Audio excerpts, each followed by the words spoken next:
I never thought I'd be the kind of man sitting down to tell this kind of story.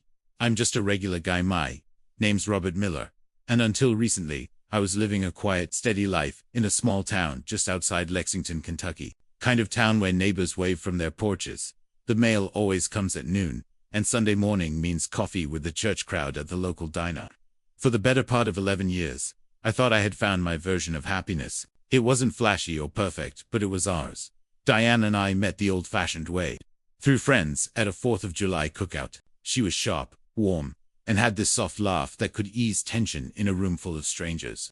We dated for a few years before getting married in the fall of 2012. Nothing extravagant, just close friends. Her sister, my mum, and the wind, gently running through the trees of an old family property where we said our vows under golden leaves. That day is etched in my mind, not because of the ceremony, but because I truly believed we were building something real. Something permanent. Our life together was built on the little rituals that make a house feel like home. I'd brew her coffee, just the way she liked, half and half with a sprinkle of cinnamon before heading out to work. She'd leave post-it notes on the fridge with to-do lists and silly drawings. Weekends were for grocery runs, fixing up the garden, and hosting small dinners for neighbors. We'd spend hours rearranging furniture, painting walls, or watching old black and white movies while curled up under a quilt my grandmother had made. We weren't rich, but we were careful. We lived within our means, saved for the things that mattered, and gave when we could. We had one car, a little blue Subaru, that had seen better days, but still got us where we needed to go. Our home wasn't big, just a 3-bedroom ranch-style place at the end of a cul-de-sac. But it was filled with laughter, music, and memories. Diane loved decorating for the season's hour. Front porch was always the most festive on the block. Halloween pumpkins, Thanksgiving wreaths, twinkling lights at Christmas. She had a way of making everything feel alive. I genuinely believed we were happy. We weren't the kind of couple that fought about nothing. We disagreed about which rug matched the couch, or whether we should have gotten a dog instead of a cat, but we always found our way back to the same page. She supported me when my father passed, and I was there when she lost her job during the pandemic. We leaned on each other like old trees planted side by side, weathered but rooted. We had no children, not by choice, but by nature's design. We had tried, early on, but when it became clear it might not happen, we grieved quietly and decided to pour our energy into each other instead. I always thought that made us stronger. We talked late into the night about what retirement might look like: a little cabin near Lake Cumberland, perhaps chickens in the backyard, mornings on the porch, watching the mist lift over the hills. Looking back now, I can't help but wonder if I missed something during those moments. Some quiet signal in her eyes, a hesitation in her laugh. But at the time, everything felt like it was moving along just fine. Steady, predictable, safe. And that's how betrayal works, isn't it? It doesn't crash in like a storm, it drips in slowly, drop by drop. Quiet as the ticking of a clock you forgot was even running. You don't notice it until the water has reached your knees. You think you're standing in a home, but really, you're standing in a flood. I didn't know it then, but the foundation Diane and I had built those years of trust and shared dreams was beginning to rot beneath the surface, and soon, I would discover just how far someone can drift from you, even while living under the same roof. It all began with something so small, it barely registered. It started with her phone. That tiny device we all carried, a slab of glass and metal turned into a symbol of distance I couldn't explain. For years, Diane never thought twice about where she left her phone. It lived on the kitchen counter, the nightstand, the armrest of the recliner. If it rang, she'd answer it. If a text came through, she'd read it out loud and laugh with me, or roll her eyes and say, "Another spam call from the car warranty people." There were no secrets, no hesitation, no passwords I didn't know. Then, one afternoon early February, I think something changed. We were sitting in the living room, watching Wheel of Fortune, and her phone lit up on the coffee table. She glanced at it, didn't say a word, and scooped it up so fast I barely caught the movement. She clutched it tight and stood, walking out into the hallway, like she needed a moment. I remember watching her silhouette in the hallway mirror, the way her back turned toward me, as she whispered, "Yeah, no, he's just in the other room. I'll call you back." I didn't ask her about it right away. I told myself it was nothing.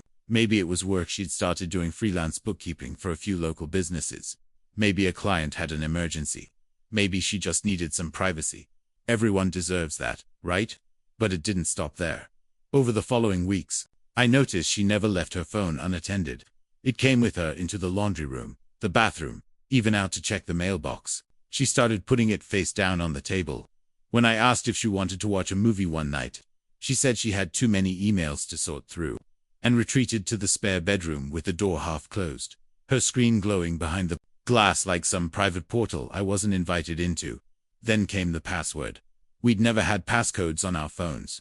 We joked once that we were too boring for secrets. But one evening, I picked up her phone off the charger, thinking it was mine, and was met with a lock screen I didn't recognize. For numbers. No fingerprint. Just a simple barrier that hadn't been there the day before. I asked her gently, "Hey, when did you start locking your phone?" She barely looked up from the sink where she was rinsing dishes. "Oh, just a work thing. One of the accounting firms I do freelance for sent out a policy update. You know, security and all that." "Right," I said, nodding slowly. "Makes sense." And it did. It did make sense. But it felt wrong. You know that feeling when something's off, but you can't prove it. Like walking into a familiar room, and knowing someone moved the furniture just a few inches, not enough to see, but enough to feel it in your gut. It wasn't just the phone. Diane started drifting in other ways too.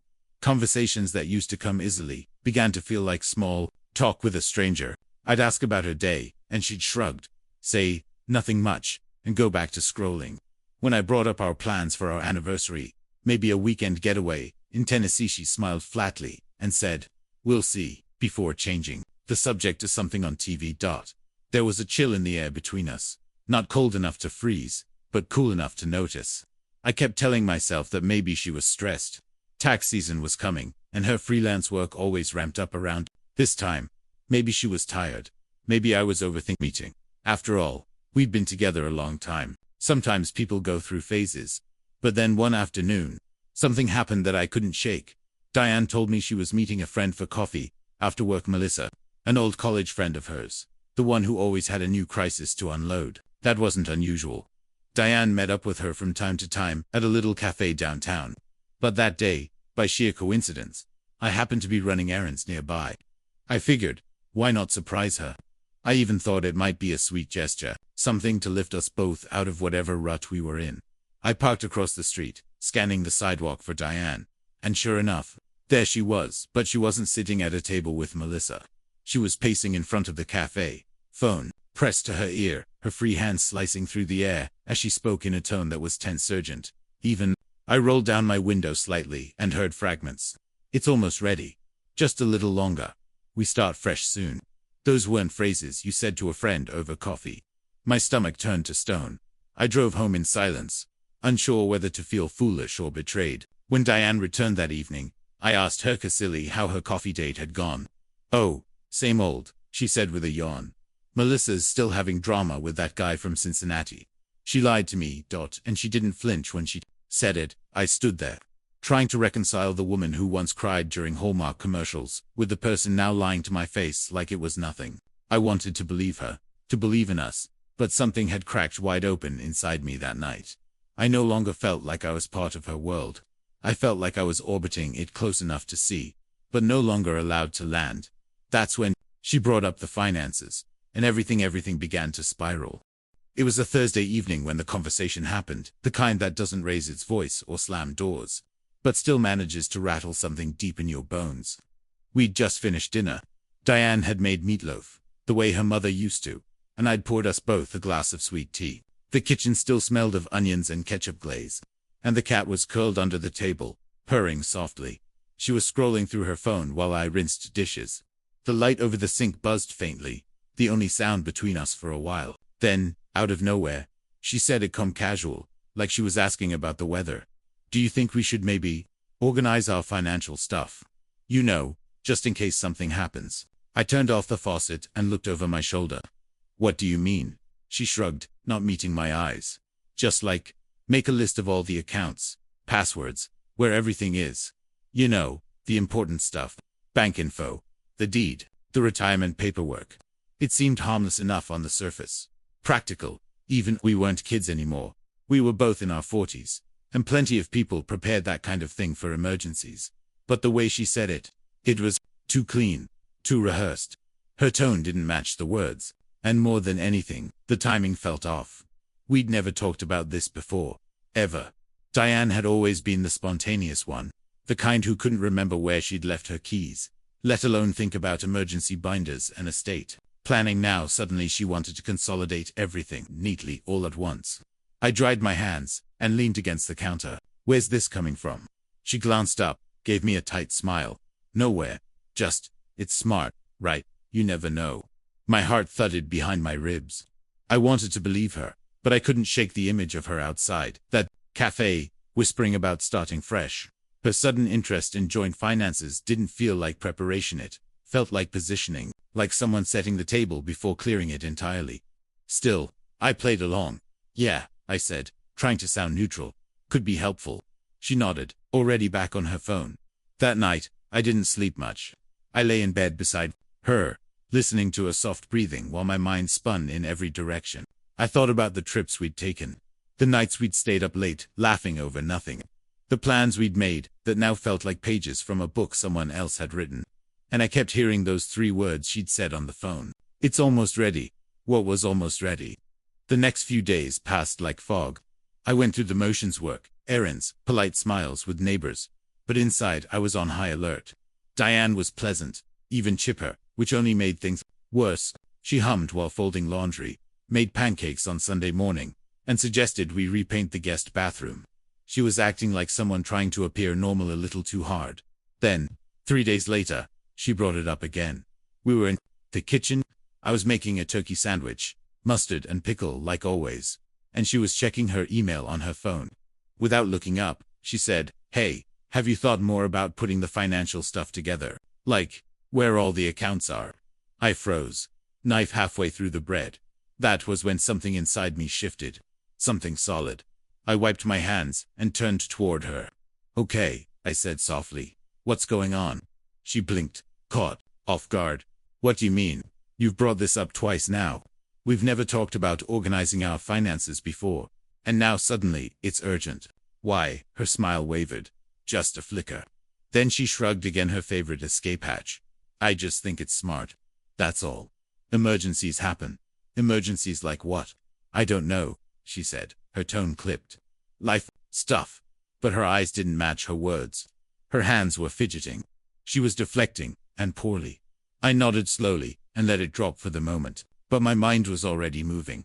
This wasn't just a sudden burst of responsibility. This was Diane setting up for something, and I needed to figure out what. That night, after she went to bed, I sat in the den with the lights off and the glow of my laptop screen reflecting back at me. My heart felt heavy, like I was trespassing in my own life, but I had to look. I opened up our online banking, and what I found made everything inside me go cold. Small withdrawals, just enough to avoid suspicion. $300 here, $500 there. Always, just under the radar, spread out over the last 6 weeks. Nothing connected to any bills I could identify. Not our utilities. Not groceries. Just gone. I stared at the screen, trying to make sense of it. Diane had always left money stuff to Mint, because she wasn't capable, but because she simply wasn't interested. She used to joke, "You're the CFO of this marriage." Now she was moving money quietly behind my back. I didn't confront her. Not yet. Something told me if I made the wrong move, I'd tip my hand too early. And if what I feared was true, I'd need to be careful. Very careful. The weight of it all hit me like a freight train. This wasn't just about money. This was about trust. About the life we'd spent over a decade building. About whether the woman beside me at night was still the person I married or someone else entirely. That was the night. I called my old friend Mark. He's a lawyer, semi-retired, lives down in Bowling Green now. We hadn't talked in a while, but he answered on the second ring. I told him everything, voice shaking like I was confessing a crime. He listened, quiet as always, and then said the words that changed everything. "Rob," he said, "you're not crazy. If she's planning something, now's the time to protect yourself." And with that, I took my first step into the storm. Mark's words kept echoing in my head for days. "You're not crazy. If she's planning something, now's the time to protect yourself." And as much as I hated the implication, deep down I knew he was right. I didn't want to believe Diane was capable of betrayal. Not the woman I'd kissed goodnight for the last 11 years. Not the woman who once cried with joy over the handmade anniversary card I gave her. But something had shifted. Something I couldn't unsee, couldn't unhear, And now, couldn't ignore. I didn't go to a lawyer's office the next morning. I didn't hire a private investigator. I wasn't trying to catch her doing something wrong, not yet. What I wanted was clarity. I needed to know whether I was unraveling a real threat or just letting paranoia twist my perception. I started small.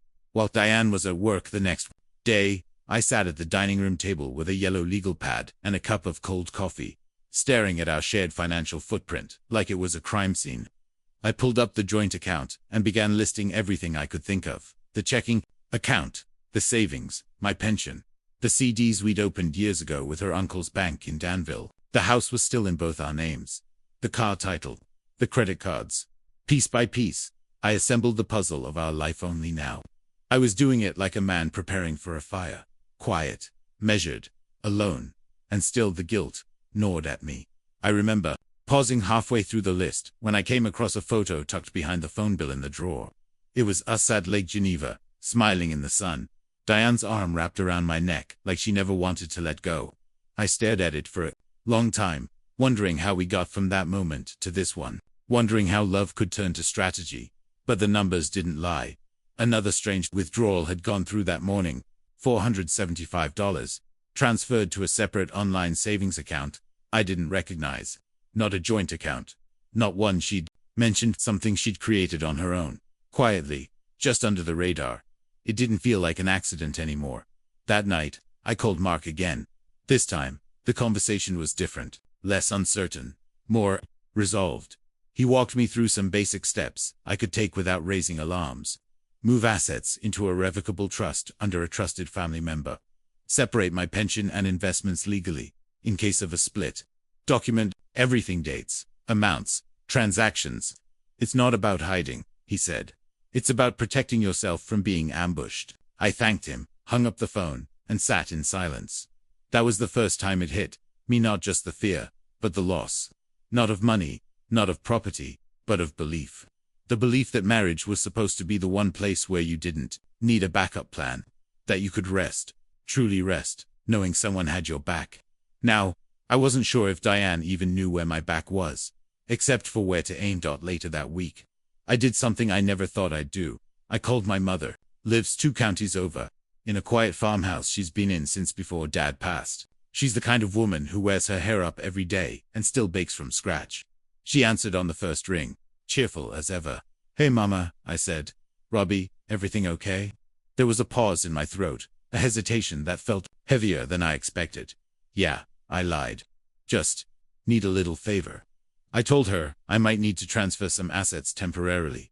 Nothing illegal, nothing shady, just a safety net. I didn't go into detail, couldn't, but she heard the weight in my voice.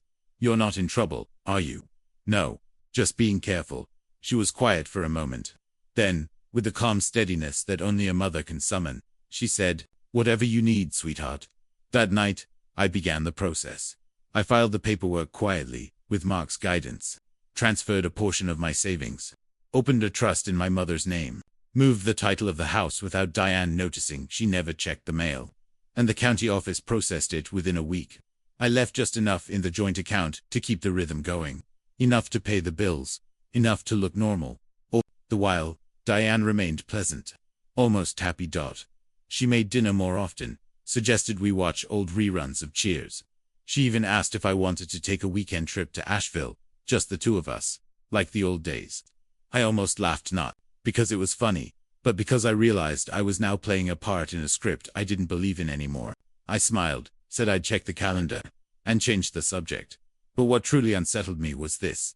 She never brought up the finances again. After 2 weeks of pressing me, asking questions, hinting at account consolidation, it just vanished, like it had never happened. She didn't follow up, didn't even mention it. It was as if she'd been testing the waters, and after I pushed back, she pulled her hand out. That silence told me more than her words ever could. I knew then without a doubt that something was coming. I just didn't know when, or how. But I had one thing now that I didn't have before. Time to prepare. Time to watch. Time to stay one step ahead. And that time would make all the difference. It's strange how quickly your instincts sharpen when you no longer feel safe. Once I accepted that Diane might be preparing to leave, not just leave, but leave strategically, my mind switched gears. I began noticing things I would have brushed off before. The subtle tone in her voice when she asked about the mail. The way she'd glance over at my laptop screen just a second too long. The moments I'd catch her looking at me not with warmth or curiosity, but calculation, like she was measuring something, or waiting. It wasn't paranoia anymore. It was presence. I started revisiting every conversation we'd had in the last few months, playing them over in my mind like a courtroom transcript. All the suggestions about organizing just in case. The urgency behind her smiles. The lies that sounded like logic. It was as if Diane had been laying bricks behind my back, slowly building a wall I wasn't meant to see until it was too late. But now I was. Looking one afternoon, while she was out running errands, I checked our joint account again, more out of habit than hope. But there it was. 2 more quiet withdrawals, totaling $1,100, split across 2 days. Both marked as transfers to external accounts. The bank named them personal transfer to linked account. Generic enough to hide the real intent.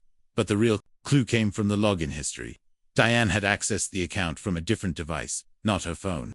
A laptop she rarely used anymore, an old Dell that usually sat buried in the bottom drawer of the hallway credenza. Why dig that up now? Unless you were trying to hide your tracks. That night, I went to bed beside her as usual. She was humming softly, scrolling through Pinterest recipes, acting like everything was right in the world. But I lay there staring at the ceiling, thinking of every inch of our marriage that had quietly unraveled beneath me. This wasn't just emotional distance. It wasn't drifting. This was planning, and that changed everything. I no longer saw myself as a confused husband trying to make sense of things. I saw myself as a man standing at the edge of a trap, and for once, I wasn't going to walk into it. I spent the weekend tightening every loose screw. I rechecked the trust paperwork, scanned the property title again, ensured the investment transfer to my mother's name had fully processed. I backed up every financial document to an encrypted drive and stored a copy off-site. Mark reviewed the legal trail and confirmed everything was airtight. I also stopped sharing anything unnecessary with Diane. I kept my schedule vague, my tone neutral. She didn't question it. In fact, she seemed relieved, as if she thought I was finally slipping into the passive fog she needed me to disappear into. What struck me most was her sudden warmth. She started cooking dinner more often. My favorite dishes, the ones she hadn't made in months. She rubbed my shoulders while I read the paper, suggested we take a long drive out to the countryside, just like we used to. It was like living in a commercial for our own marriage, except the music was off. The smiles didn't reach her eyes, and I could see the cue cards in her hands. She was trying to soften the field. That much was clear. And the more I watched her, the more convinced I became. She was waiting for a moment. A date. A deadline. Something she'd prepared for. Something she thought I hadn't seen coming. That's when I remembered her calendar.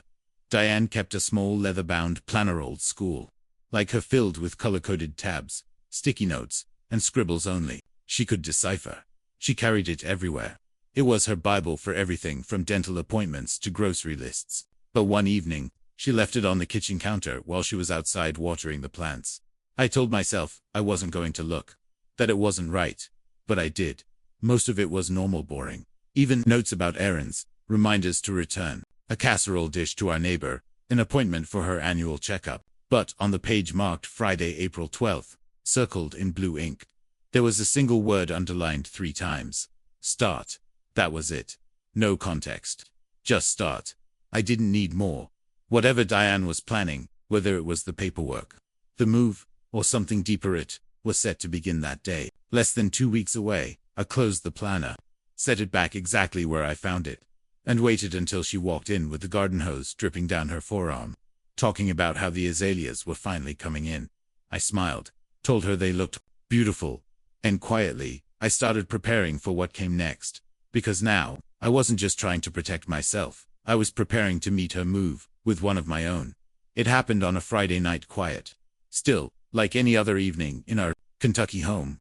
The sky outside was soft and gray, the kind that makes the porch lights glow early. Diane had made spaghetti, and we'd eaten in near silence.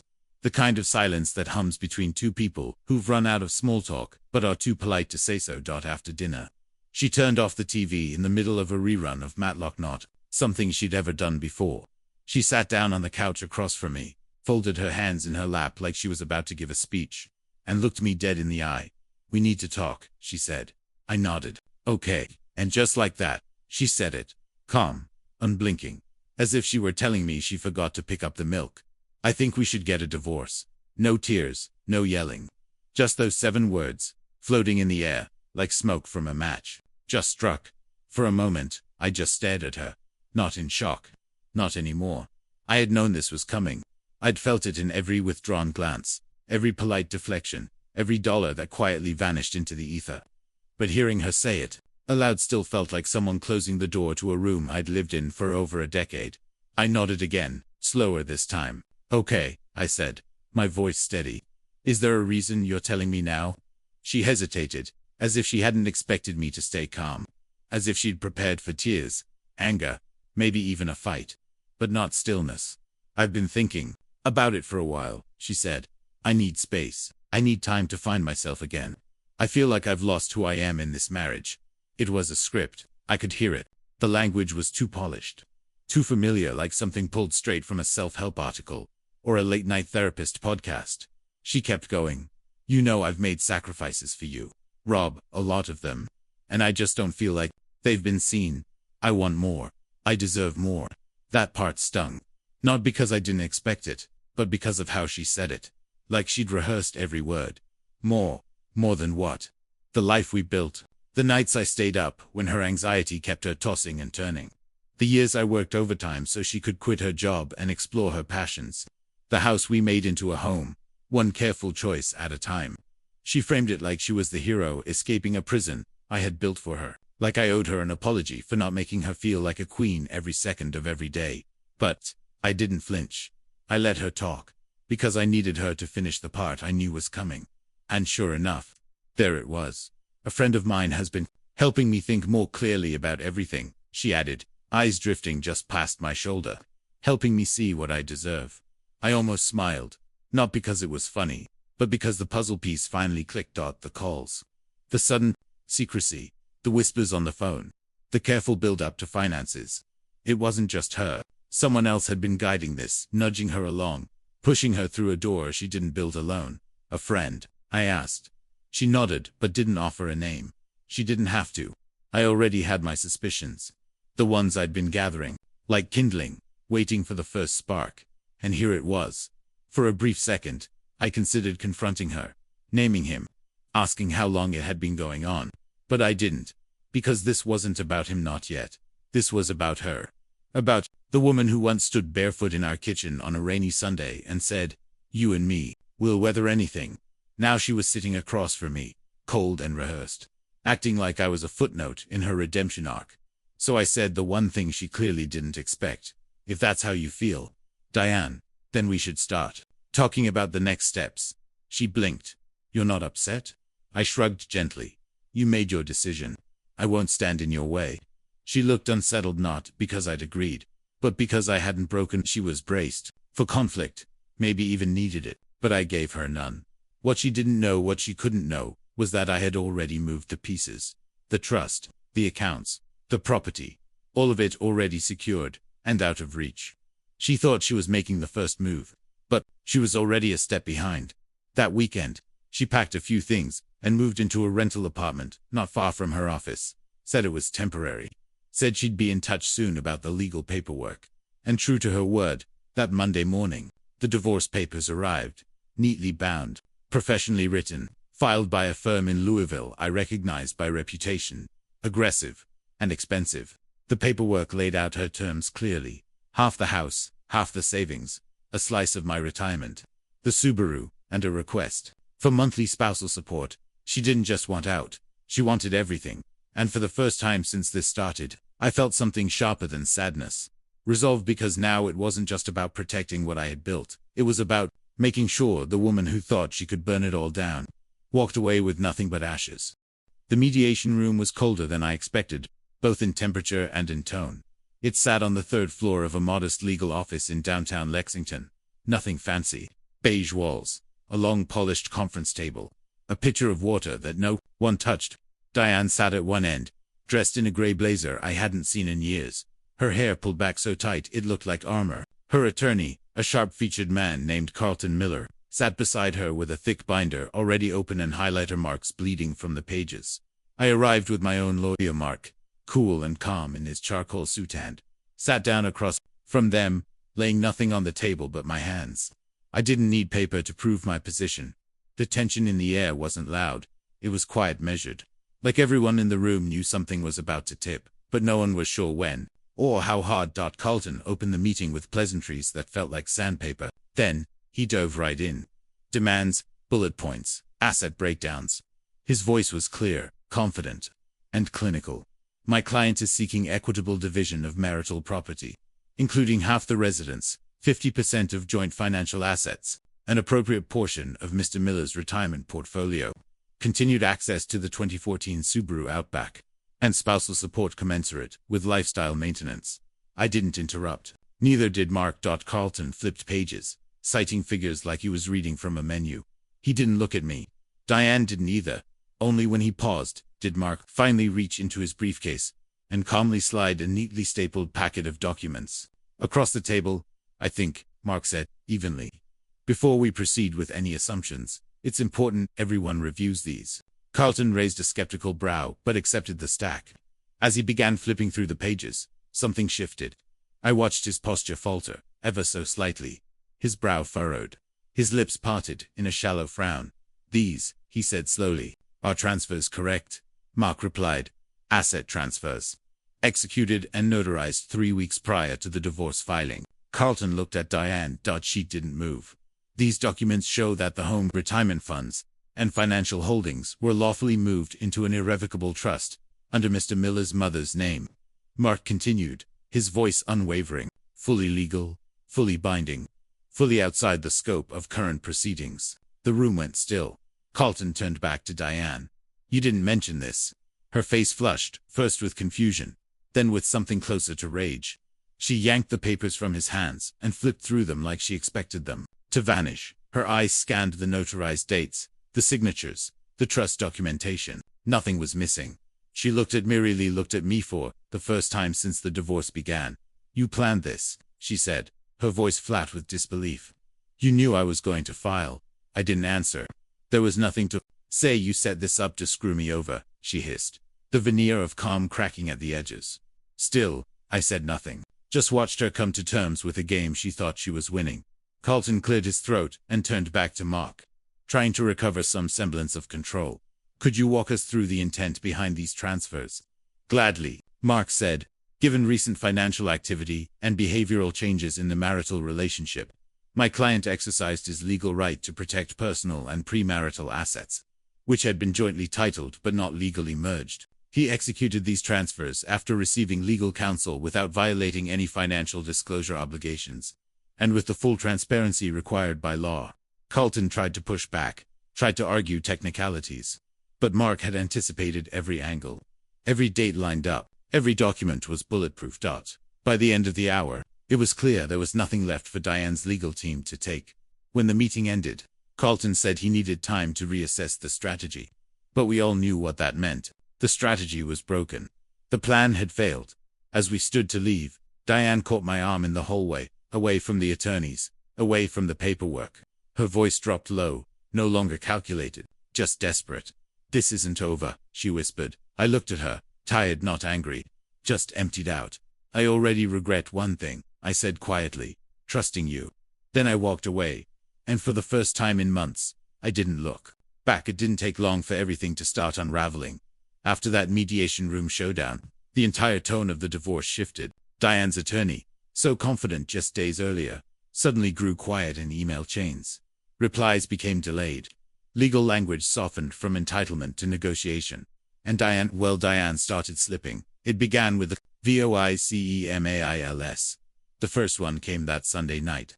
I was sitting on the back porch with a cup of coffee and the radio humming low when my phone buzzed. I didn't answer it, just let it ring out. 30 minutes later, a second message, then another. By the next morning, there were 5 in total each, one a little more erratic than the last dot. The first was calm, friendly even. Hey Rob, just wanted to talk, maybe clear the air. I think we got off track in mediation, and it's all gotten a bit messy. Call me when you can. The second had more urgency. I don't think we need lawyers for all of this. Maybe we can just sit down, you and me, and figure out what's fair. The third was harder to listen to. You didn't have to do this. You knew what I needed. I don't understand how you could turn so cold after everything. By the fifth, she was crying. You're really going to just throw it all away? After everything we've been through, don't you feel anything anymore? I didn't reply. I let silence speak for me. Mark had warned me. This is the part where they realize the story they rehearsed is no longer working. And sure enough, the narrative she had built for herself of being the one who walked away with dignity, with control, with the upper hand, was starting to crack under the weight of reality. The next few days brought more of the same. Messages that flipped between remorse and rage. She begged, bargained, blamed. At one point, she even suggested that maybe we pause the divorce and go to counseling. But it wasn't about reconciliation. Not really. It was about damage control. Diane was grasping for anything that would give her back the leverage she thought she had. When the calls stopped working, she moved on to another tactic. Rewriting the story. She started talking to mutual friends, planting seeds. One of our neighbors, Martha, pulled me aside after church and said, "Diane told me you two were working through a rough patch. That the divorce filing was more like a wake-up call." I smiled politely and changed the subject, but I knew what was happening. Diane wasn't just trying to save face. She was trying to reframe the entire situation. Trying to cast herself as the misunderstood one. The abandoned wife. The woman who just wanted communication and got blindsided instead. It was a desperate strategy, and it might have worked, except the truth has a funny way of finding its way to the surface. It came through someone I never expected. Matt. We weren't particularly close. He was more Diane's friend than mine. We'd shared beers at a few cookouts, talked about football, helped each other with the occasional leaky faucet or lawnmower issue. But I never considered him someone who'd pick a side, until he did. He showed up one evening, unannounced, holding his phone and a look of regret. "I think you should see something," he said. It was a series of screenshots, text messages, between Diane and a man named Jake, the same name I'd seen pop up in a few too many of her old social media notifications. I didn't say a word as I read through them. I didn't have to. They said enough on their own. Once the settlement's done, we'll have everything we need. Just keep pushing him to feel guilty. He'll cave. He owes you. Don't let him off easy. And then the clincher. A photo of Jake sitting on Diane's couch, my couch, weeks before she asked for the divorce. Matt stood quietly while I read, then finally said, "Jake's been bragging. Said he was helping her secure her future. Said he had it all figured out. I thought you deserved to know." I thanked him. We shook hands. He left. And just like that, the final piece fell into place. This hadn't been confusion. It hadn't been emotional distance. It was a coordinated plan, crafted between two people who thought I'd never catch up, who underestimated how far I'd go to protect what was mine. But they were wrong. The story Diane tried to spin unraveled quickly after that. Matt shared the screenshots with a few others in our circle. Friends who had once been sympathetic started backing away. The phone calls stopped. Her social media posts went silent. The woman who once controlled the room now struggled to find a place in it. As for Jake, he disappeared. No more likes. No more tagged photos. No more messages of support. It was as if the moment he realized Diane wasn't walking away with half my life in her pocket, he lost interest. And just like that, she was alone. Her plan had failed. Her circle had shrunk. Her voice, once so firm in telling me what she deserved, was now reduced to whispers, in voicemail inboxes, and unanswered texts. And I had peace. But I knew it wasn't over. Not yet. The truth has a rhythm. It doesn't always arrive with a crash. Sometimes it just hums quiet, steady, persistent until people start tuning in. That's how it happened. At first, I didn't say anything to anyone. I wasn't trying to prove a point. I didn't need to. I had my truth, and that was enough for me. But Matt, God bless him, felt differently. After what he showed me, after hearing what Jake had been saying behind closed doors, he felt something deeper than anger. He felt insulted.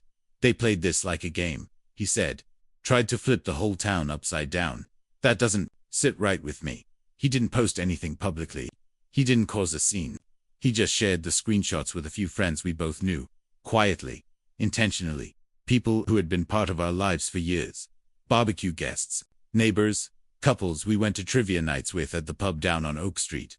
And like wildfire without the smoke, the truth began to spread. It wasn't dramatic. There were no confrontations in grocery store aisles, or shouting matches in church parking lots. It was more subtle than that. Phone calls stopped. Invitations dried up. People who used to smile and wave at Diane started crossing to the other side of the street. The local librarian, who had always asked about her homemade granola bars, stopped bringing it up. I never said a word. I didn't need to. People started putting the pieces together on their own. They remembered her asking odd questions about joint accounts. They recalled conversations where she framed me as cold or inattentive. Stories that suddenly felt hollow, now that the real version had surfaced. The contrast was sharp. Once they saw the text messages, once they understood how deliberate it all had been, the withdrawals, the timing, the spousal support demands, they stopped buying what she'd been selling. And when Jake ghosted her completely, it was like the last mask fell off. Even her family began to back away. Her sister, Rachel, who'd once glared at me across Thanksgiving dinner because she'd believed Diane's version of things, called me one afternoon out of nowhere. Her voice was quiet, careful. "I didn't know, Rob," she said. "I didn't know she was doing all that behind your back. I'm sorry." I thanked her, but I didn't offer much more. I wasn't looking for apologies, just peace. Even her brother, her fiercely loyal younger brother, who had once called me selfish for giving up on her, sent me a message weeks later. "You were right to protect yourself." It read, "I hate how she handled this." I never responded, not out of pride, but out of exhaustion. The fire was already out. There was no sense in stirring the ashes. By the time the divorce was finalized, Diane was a ghost of the person she had tried to become. She arrived at court alone, her attorney now a substitute from the firm. No Jake, no entourage, no clipboard of demands. The settlement was clean. Surgical. She walked away with the belongings. She came in with nothing more. No house, no savings, no alimony. Just her name, her silence, and a few bags of clothes packed into the trunk of a car she no longer owned. And I walked away with everything she tried to take hand. Something she never saw coming. My dignity. The respect of the people who mattered. And the deep, calming stillness of knowing I hadn't stooped to revenge. I just didn't have to fight dirty. The truth fought for me, and it won. But as the courthouse doors closed behind us, and I stepped out into the sunlight, I knew something else too. It wasn't just the marriage that was over. It was the chapter of my life that had once centered around someone else's chaos. Now, it was my story again. After the papers were signed, I didn't go out for a drink. I didn't celebrate. I didn't post anything. I just drove home. The house felt strange that first evening. Not empty, just quiet in a way that felt unfamiliar. The kind of quiet that used to feel lonely, but now felt like space. Space to breathe. Space to think. Space to begin again. I sat at the kitchen table for a long time that night. No TV. No radio. Just the hum of the refrigerator and the soft creak of the wood beneath my chair. The same chair I'd sat in when Diane told me she wanted out. The same place I'd read those first suspicious bank statements. Only now, I didn't feel panic. I didn't feel grief. I felt calm. It's funny how life doesn't give you closure with a big red ribbon. It doesn't come with applause or clarity. Healing, I've learned, isn't a moment, it's a process. A series of small, steady choices you make every day to reclaim your life inch by inch. The first thing I did was repaint the living room. My mother came over that Saturday with 3 gallons of sky blue and a tray of supplies. She didn't ask questions. She didn't offer advice. She just set down her purse, tied a dish towel around her waist like an apron, and said, "Let's make this house yours again." We worked for hours. It wasn't just painted. It was a kind of reset. As the old beige disappeared, so did the weight of everything that had happened inside those walls. We moved furniture, took down old pictures, rearranged the bookshelves. She brought fresh flowers from her garden, lavender daisies, and Sajan placed them in the center of the table. "I'm proud of you," she said before she left. "You handled this with more strength than you probably even realize." That stayed with me. Over the next few weeks, I kept building my routine back from the ground up. Morning walks before work, coffee on the porch, listening to the birds instead of the news. I joined a woodworking class at the community center. Something small, something steady. I hadn't built anything with my hands in years, but something about shaping raw material into something useful felt right, like I was rebuilding myself in the process. I also reconnected with people I hadn't seen in a while, real friends, the kind who don't take sides, the kind who show up, even when it's messy. They didn't want the gossip. They just wanted to sit with me, share a meal, ask how I was really doing. I told them the truth. I'm not okay yet, I said, but I'm getting there. There were hard days, of course, days where I'd hear a song Diane used to love, or find an old note she'd scribbled on a grocery list, and feel that familiar tug of memory. But grief isn't the enemy. Denial is. And I wasn't hiding from anything anymore. I'd survived. The storm was still here. And slowly, I began to see something I hadn't expected. The shape of a life that didn't just survive what happened, but could grow from it. I stopped asking why. I stopped needing her to explain what she'd done, or why she'd left the way she did. Because, truthfully, no answer could satisfy the part of me that had already healed around the wound. She was a chapter. A long one. One filled with love, confusion, betrayal, and lessons I'll carry for the rest of my life. But she's not the whole story. Not anymore. Now when I sit on the porch with my coffee in the mornings, I think about what's next, not what could have been. Maybe I'll travel a little. Maybe I'll finally finish that novel I started 20 years ago. Or maybe I'll just keep building birdhouses in my garage and planting tomatoes in the backyard. Whatever it is, it's mine. It belongs to me fully and quietly. And that's the beautiful thing about starting over at this age. You don't need noise. You don't need revenge. You just need peace and the courage to build something honest. One breath at a time. So if you're listening to this, maybe going through something similar, I'll leave you with this. You're not broken. You're rebuilding. And the rest of your story is still waiting to be written. Thank you for being here, and thank you for listening.